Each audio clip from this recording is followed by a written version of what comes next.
Hello everyone, आपका study with are के Jha channel में बहुत बहुत स्वागत है। हम लोग इस चैनल में हिस्ट्री, पॉलिटी और करंट अफेयर्स के जितने भी इम्पोर्टेंट बातें होती हैं उसको डिस्कस करते हैं।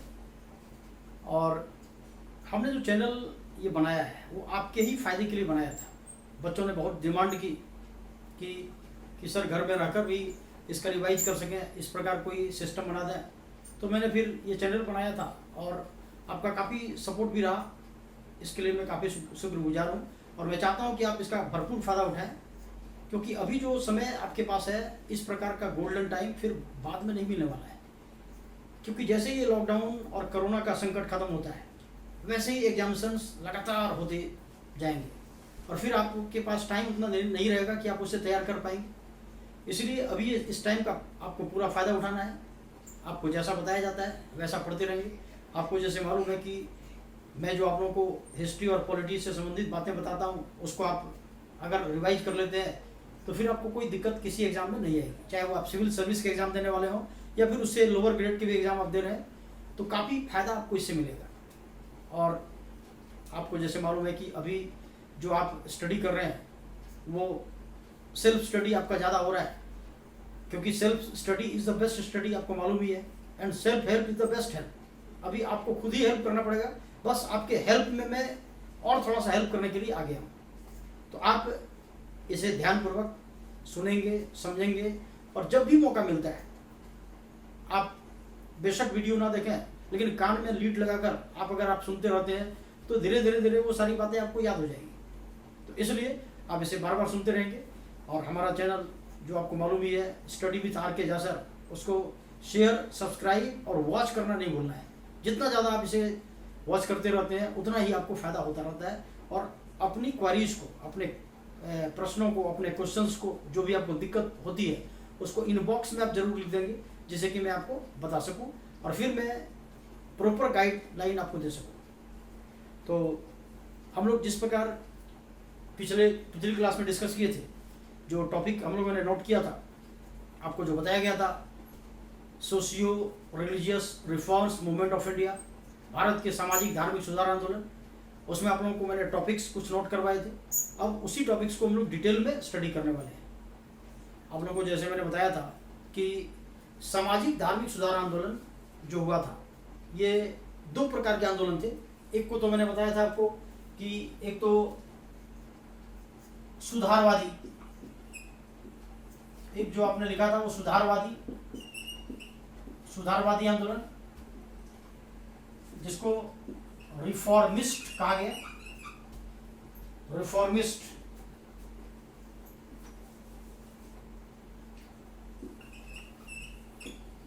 रिफॉर्मिस्ट कहा गया।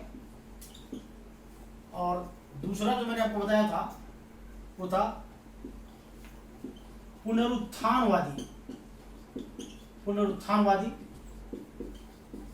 जिसको कहा गया रिवाइवलिस्ट।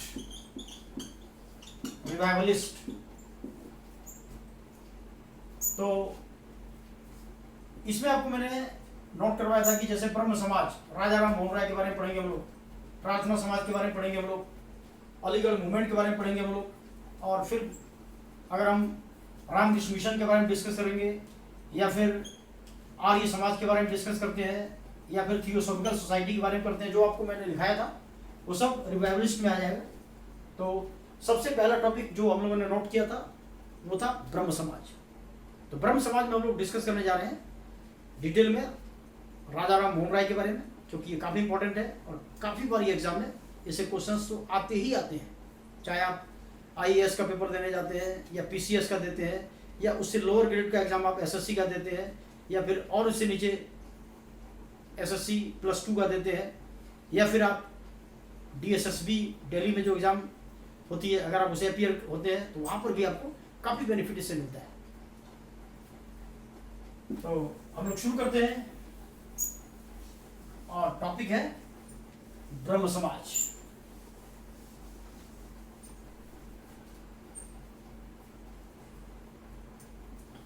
ब्रह्म समाज, इसमें हम लोग बाइलिंगुअल पढ़ेंगे, क्योंकि इसमें जो इंग्लिश मीडियम वाले हैं उसको भी फायदा हो जाए और हिंदी वालों को भी फायदा हो जाए।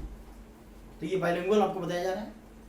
कुछ वीडियोस मैंने प्योर इंग्लिश मीडियम में बनाया क्योंकि बहुत सारे बच्चों की डिमांड थी कि वो प्योर इंग्लिश मीडियम में पढ़ना चाहते हैं, तो इसलिए उसको प्योर इंग्लिश मीडियम में बताया गया।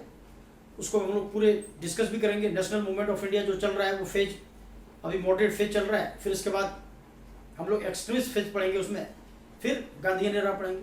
तो एक जो वीडियो हम लोग देख रहे हैं वो इंग्लिश मीडियम का प्योर वीडियो आपको बताया जा रहा है, और उसके बाद बाइलिंगुअल में भी आपको बहुत सारी बातें हम लोग पढ़ते रहेंगे। तो इसमें हम लोग डिस्कस करेंगे राजा राम मोहन राय के बारे में। हम लोग याद रखेंगे कि ब्रह्म समाज was founded by Raja Ram Mohan Roy, Raja Ram Mohan Roy in 1828 in Calcutta। 1828 in Calcutta। ब्रह्म समाज की स्थापना राजा राम मोहन रॉय के द्वारा 1828 ईस्वी में कलकत्ता में की गई थी। हम लोग याद रखेंगे बहुत बारी एग्जाम में क्वेश्चन पूछा गया है कि राम मोहन राय को राजा की उपाधि किसने दी। Who regarded Ram Mohan Roy as Raja. ये क्वेश्चन कई बार एग्जाम में आपके पूछे गए, तो आप याद रखेंगे कि Ram Mohan Roy was regarded as Raja by the Mughal emperor. Mughal emperor Akbar second. Ram Mohan Roy को राजा की उपाधि मुगल बादशाह अकबर द्वितीय के द्वारा दी गई। अकबर द्वितीय, अकबर सेकंड, ये मुगल बादशाह थे, और हम लोग याद रखेंगे कि ये 1806 से लेकर 1837 तक थे। He was the second last Mughal emperor. Last से जस्ट सेकंड में थे। सबसे लास्ट अगर पूछा जाए अंतिम मुगल बादशाह तो बहादुर शाह जफर, और ये लास्ट मुगल एम्परर थे। तो इसी के टाइम में राम मोहन राय बहुत बड़े स्कॉलर थे। इतने बड़े स्कॉलर थे कि इन्हें 16 लैंग्वेजेस से भी ज्यादा नॉलेज थी, 16 भाषाओं से भी ज्यादा जानकारी इनकी थी, और प्राय हर सब्जेक्ट में इनकी नॉलेज बहुत अच्छी थी।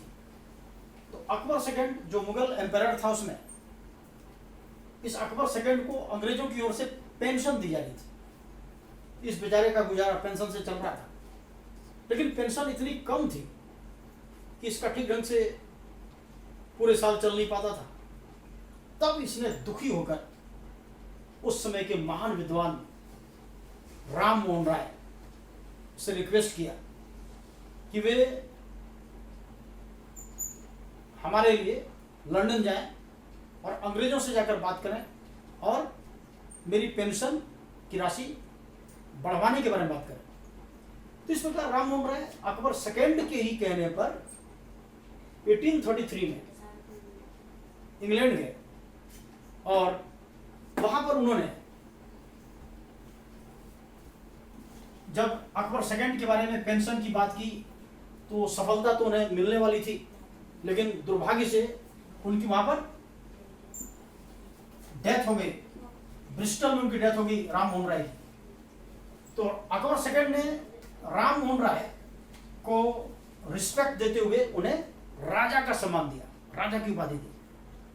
और हम लोग याद रखेंगे कि अकबर सेकंड कौन थे, तो he was a Mughal emperor, second last Mughal emperor, and he regarded Ram Mohan Roy as Raja, regarded as Raja in 1833।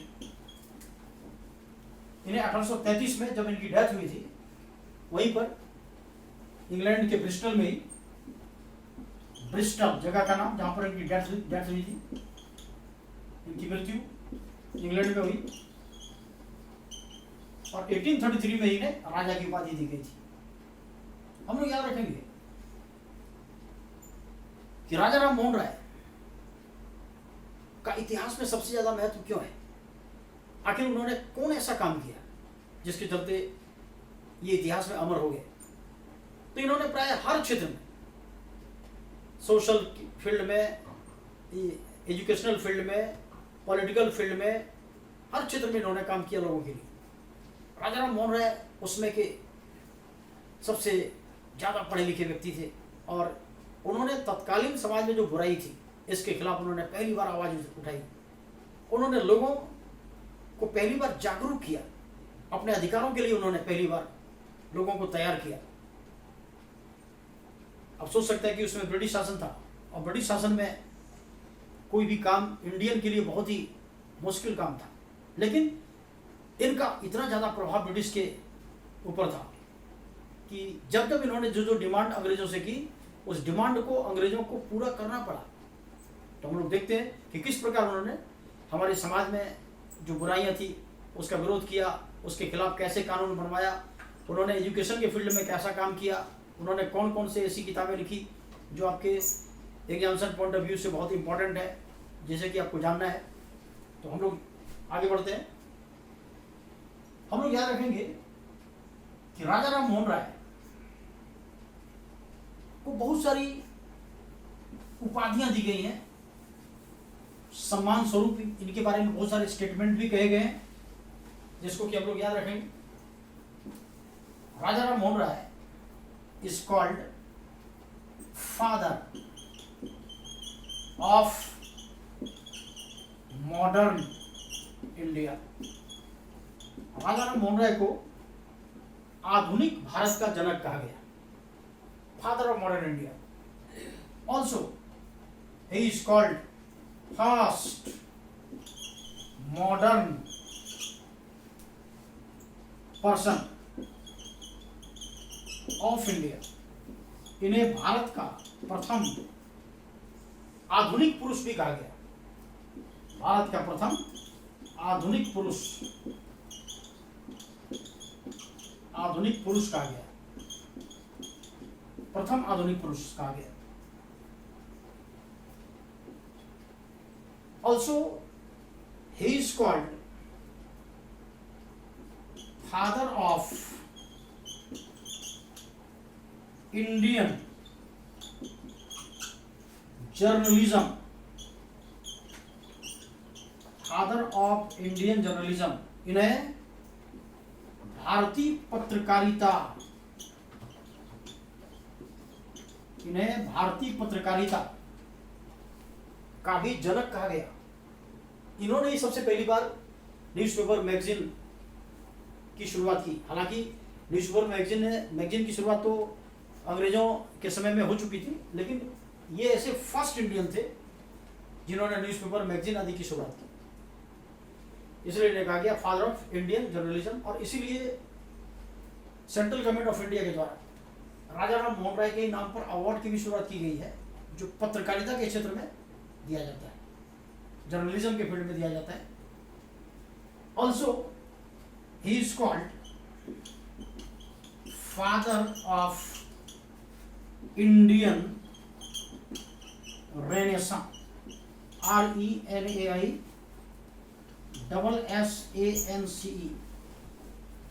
राजा राम मोहन राय को भारतीय पुनर्जागरण, भारतीय पुनर्जागरण का भी जनक कहा जाता है। इस तरह बहुत सारी उपाधियां इनके संबंध में इतिहास में दिए गए हैं, जैसे कि हम लोगों को याद रखनी है। हम लोग थोड़ी सी जानकारी ये रेनेसां के बारे में भी थोड़ी सी जानकारी लेते हैं। ये काफी इंपॉर्टेंट टर्म है और हम लोग को याद रखना है। इसको अलग से आपको एक बॉक्स बनाकर नोट करना है, जो बातें मैं आपको रेनेसां के बारे में समझा रहा हूँ, क्योंकि जहाँ पर जो इम्पोर्टेंट बातें होगी हम लोग उसका डिस्कशन वहीं पर करेंगे तो ज़्यादा बेहतर होगा और फिर वो याद भी हो पाएगा। तो आप लोग याद रखेंगे कि रेनेसां मीन्स, अगर पूछा जाता है कि what is the meaning of renaissance, renaissance means rebirth. Rebirth यानी फिर से जागना, फिर से जागना। पिछले वीडियो में हम लोगों ने रेनेसां के बारे में डिस्कस किया था, पिछला वीडियो भी आप देख लेंगे। क्योंकि सीक्वेंस में जाने के लिए आपको शुरू से देखना पड़ेगा। कुछ बच्चों ने हमें कहा कि जो सिलेबस है उसके अकॉर्डिंग बताएं, तो सिलेबस के अकॉर्डिंग ही आप लोगों को बताया जा रहा है। जो जो इम्पोर्टेंट बातें होती हैं उसको हम लोग पहले पढ़ते हैं, और जितनी बातें इंपॉर्टेंट हैं सब आपको बताई जाएंगी, कुछ भी छोड़ना नहीं है। बस आप इसको लगातार देखते रहेंगे जितना ज़्यादा हो सकता है, और कुछ भी क्वेश्चंस हो तो उसे आप इनबॉक्स में भी डालते रहेंगे। तो मैं आपको बता रहा था कि रेनेसां मीन्स रीबर्थ, फिर से जागना, and it was started in Italy against church. तो पुनर्जागरण की शुरुआत इटली में हुई थी चर्च के खिलाफ, क्योंकि चर्च का जो पोप था, चर्च का जो सबसे बड़ा पुजारी जिसको पोप कहा जाता है, जिसको कि कैथोलिक क्रिश्चियन के द्वारा गुरु माना जाता है। हर धर्म में कोई न कोई गुरु का पद होता है, तो कैथोलिक क्रिश्चियन में जो गुरु का पद होता है उसको पोप कहा जाता है। और ये पोप वेटिकन सिटी में रहता है, जो कि दुनिया का सबसे छोटा देश पॉपुलेशन और एरिया के आधार पर माना जाता है। तो इटली में इसकी शुरुआत हुई चुकी रोमन कैथोलिक चर्च, यानी आप ये कह सकते हैं कि वेटिकन सिटी जो है वो इटली में ही स्थित है, लेकिन वो इटली में है, लेकिन इटली के अंडर में वो नहीं है, वो एक कंट्री का दर्जा प्राप्त है। वेटिकन सिटी को दुनिया का सबसे छोटा देश कहा जाता है, जनसंख्या के आधार पर भी और क्षेत्रफल के आधार पर भी कहा जाता है। तो इसलिए वेटिकन सिटी इटली में होने के कारण जो पोप होता था वो इटली में रहता था। तो पोप जो था वह लोगों को मिसगाइड करना शुरू कर दिया, राजाओं को भी ऑर्डर देना शुरू कर दिया, और उसमें धर्म को ज़्यादा महत्व दिया जा रहा था। वैसे महत्व तो अभी भी दिया जाता है, लेकिन लोग अब सोचते समझते हैं। उसमें क्या होता था कि लोग कुछ सोचते नहीं थे कि जो धर्मगुरु ने कह दिया उसको फॉलो करना है, चाहे वो सही हो या गलत हो। तो चर्च के द्वारा जो एक तरह से भ्रष्टाचार और बुराई फैलाई जा रही थी, उसके खिलाफ जो लोगों को जगाने का काम किया गया इटली में सबसे पहली बार, उसी को इतिहास में रेनेसां कहा गया। और इसी प्रकार की विचारधारा इंडिया में भी लाई गई। हम लोग याद रखेंगे कि इंडिया में भी काफ़ी सामाजिक बुराई थी, अंधविश्वास थे, छुआछूत की भावना थी। तो इन सभी के खिलाफ सबसे पहली बार अगर लोगों को जगाने का काम किया तो वो थे राजा राम मोहन राय। हम लोग वर्ल्ड हिस्ट्री जब पढ़ेंगे तो फिर आपको रेनेसां के बारे में मैं डिटेल में समझाऊंगा। यहाँ पर इतनी बातें सिर्फ याद रखेंगे कि ये शुरू सबसे पहली बार इटली में हुआ, चर्च के खिलाफ और सामाजिक धार्मिक अंधविश्वास के खिलाफ। ये एक विचारधारा को बदलने का आंदोलन था, और इसी प्रकार इसी आंदोलन को इंडिया में भी राजा राम मोहन राय के नेतृत्व में शुरू किया गया। तो इसलिए इन्हें कहा गया फादर ऑफ इंडियन रेनेसां। चलते हम लोग इसके बाद आगे और भी बातें आपको राजा राम मोहन राय के बारे में डिस्कस करनी है।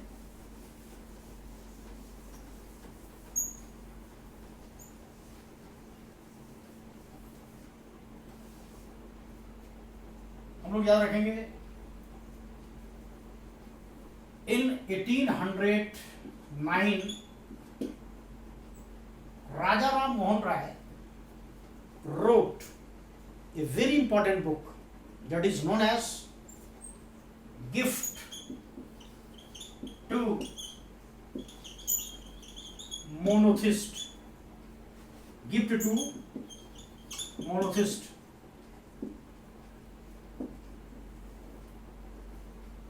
Into Persian language. Into Persian language.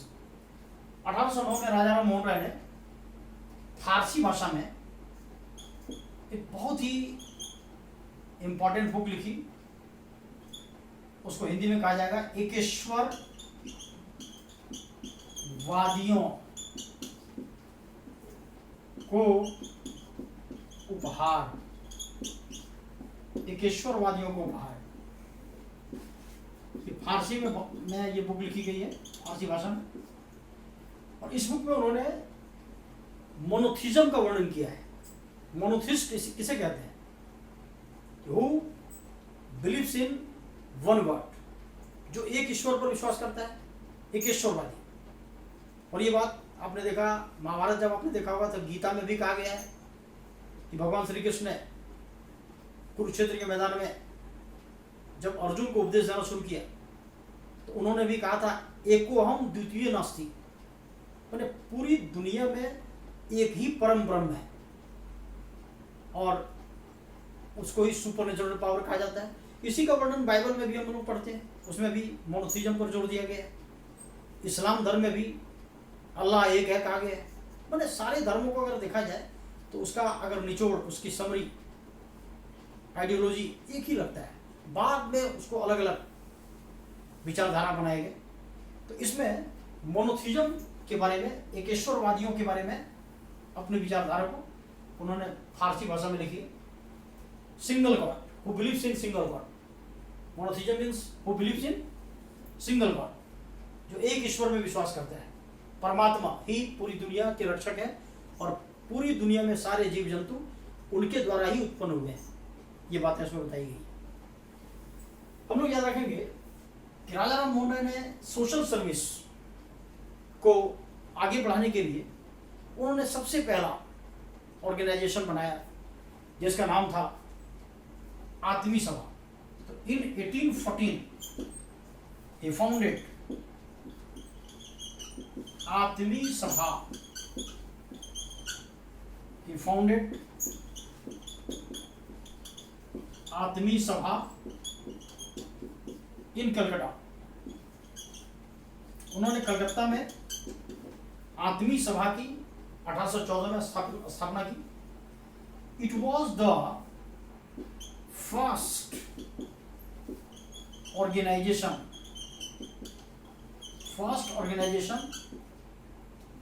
Of him. यह उनके द्वारा स्थापित किया गया पहला संगठन था। पर्पस था सोशल सर्विस करना, इसी उद्देश्य को लेकर इसे बनाया गया था। तो सोशल सर्विस जब करना पर्पस था तो फिर आत्मी सभा इसका नाम क्यों रखा गया? उसी तरह आप यहाँ देख रहे हैं ब्रह्म समाज का नाम क्यों रखा गया? एक्चुअली इसमें रिलीजन सबसे पहले होता था, उसके बाद फिर अपनी ड्यूटी।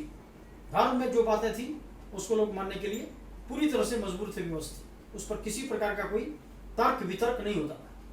तो उन्होंने धर्म के आड़ में समाज को सुधारने का काम किया और इसीलिए उन्होंने हर संगठन में धर्म और समाज दोनों को लेकर चला। तो इसलिए आत्मी सभा यानी एक तरह से धार्मिक रूप नाम दिया गया इसका, लेकिन काम सोशल सर्विस करना इसका मेन था और धार्मिक रूप से भी जो बुराइयां थी उसका विरोध करना इसका उद्देश्य था।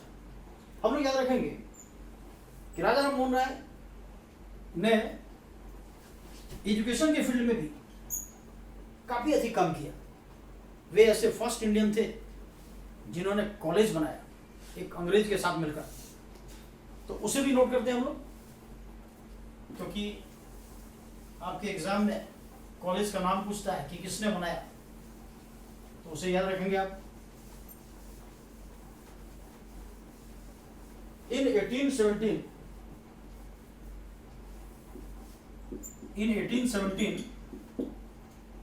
he founded Hindu College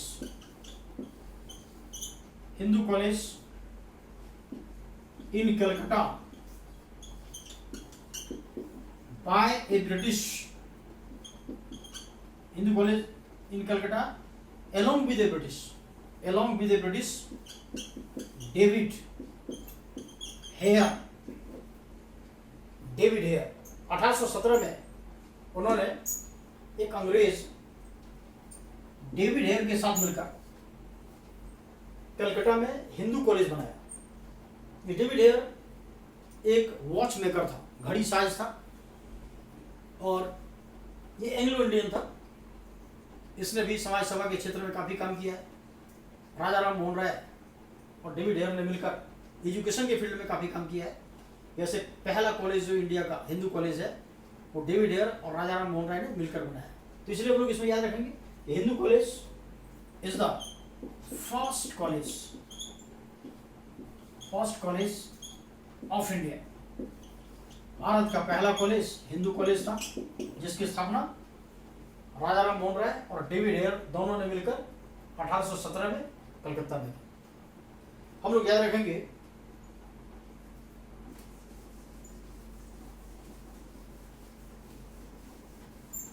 1820 में राजा राम मोहन राय ने एक और किताब लिखी जो काफी इंपॉर्टेंट है। इंग्लिश में ये किताब लिखी गई थी।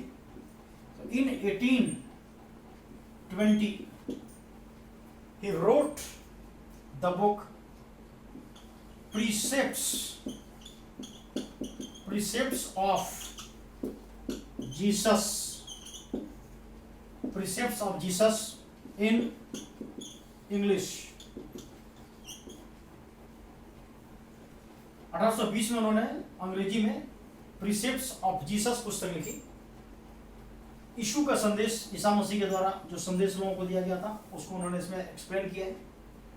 उन्होंने इसमें बताया है कि हिंदू रिलीजन और क्रिश्चियन रिलीजन में क्या क्या समानताएं हैं और क्या क्या अच्छाई है, ये बताया गया है।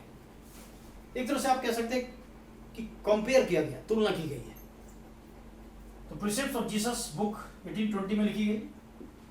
और आपको जैसे मैंने बताया था कि राजा राम मोहन राय ने जर्नलिज्म की शुरुआत की थी। तो जब जर्नलिज्म की शुरुआत इन्होंने की तो सबसे पहला न्यूज़पेपर जो किसी इंडियन के द्वारा पब्लिश किया गया तो कौन सा न्यूज़पेपर था, तो इसे भी हम लोग याद रखेंगे कि इन 1821 ही पब्लिश्ड ए न्यूज़पेपर मिरातुल अखबार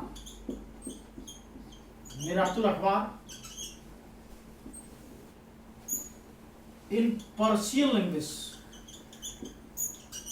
1821 में उन्होंने फारसी भाषा में मिरातुल अखबार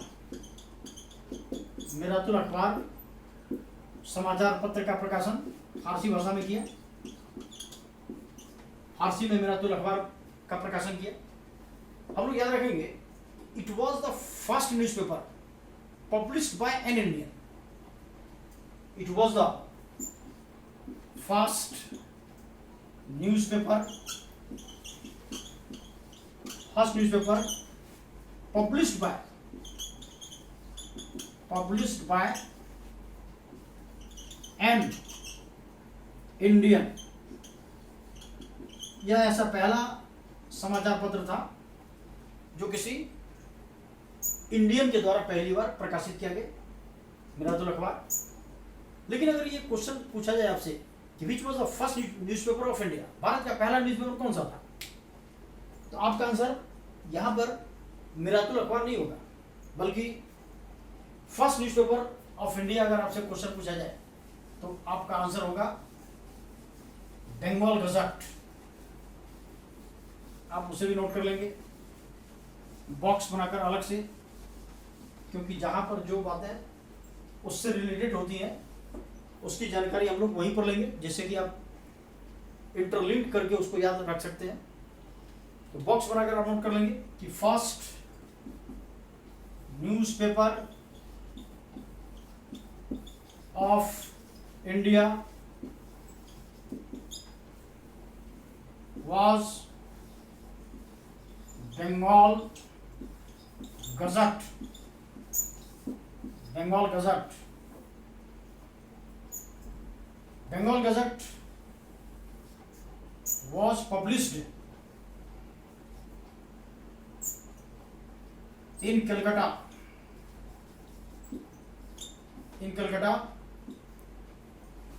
in 1780 in English by James Augustus Hickey. James Augustus Hickey. पहला समाचार पत्र जो इंडिया का था उसका नाम था बंगाल गजट, जिसका प्रकाशन कलकत्ता में 1780 में अंग्रेजी में जेम्स ऑगस्टस हिक्की के द्वारा किया गया था। तो ये ओवरऑल पहला न्यूज़पेपर होगा। लेकिन अगर आपसे ये पूछा जाए कि first newspaper published by an Indian, किसी भारतीय के द्वारा प्रकाशित किया गया पहला समाचार पत्र कौन सा था, तो फिर वहां पर आपका आंसर हो जाएगा मिरातुल अखबार। लेकिन ओवरऑल अगर पहला समाचार पत्र इंडिया का कौन सा था ये पूछा जाए तो बंगाल गजट। और इस तरह हम लोग बहुत सारी बातें डिस्कस करते रहेंगे। आपको और भी बहुत सारी बातें राजा राम मोहन राय के बारे में भी बताया जाएगा और अलग वीडियो में हम लोग इसको डिस्कस करेंगे। आप लोग इसी प्रकार ध्यान से पढ़ते रहेंगे, स्वस्थ रहें, प्रसन्न रहें। Thank you.